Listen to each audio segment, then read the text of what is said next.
हूँ बाघ रे, कोनो सिक्सर के गोली देही तो दाग रे। अपना के बुझता रे काहे ते हूँ बाघ रे, कोनो सिक्सर के गोली देही तोरा दाग रे। कि तोरा बारे में सोच जिया डरते बा, डरते बा। ओही रहन के चलती चलते बा, कभी भाला तो ही तबा जलत। अच्छा ओही रहन के चलती चलते बा, जदे भाला तो ही तबा जलत बा।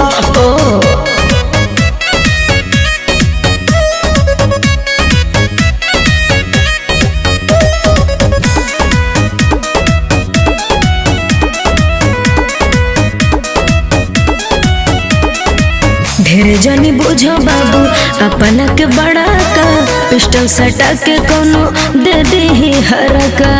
अरे तनी डर करो, गोलिए बंदूक से हम भइनी जवान हो, सिंगतन के चले वाला होई अहिरान हो। ओहो कि जनी छाछ पर भेटै है खिस बरते बा, बरते बा। अरे का हो जाए अहिरान के चलती चलते बा, जदे भाला तो ही तबा जलत।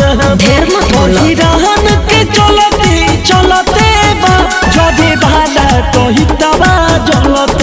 सफा पागल हो का।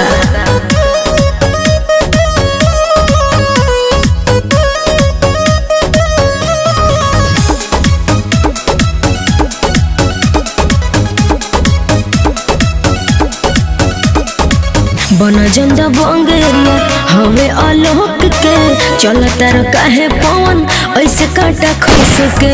तो कैसे चली सुधर जा ए बाबू।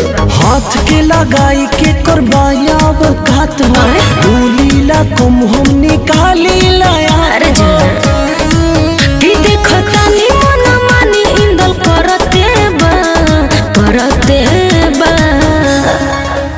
ओही रहन के चलती चलते बा, जदे भाला तो ही तबा जलत। अरे ढेर मत ओही फेंको। रहन के चलती चलते बा, जदे भाला तो ही तबा जलत बा। अरे वो तो हमरो पता बा।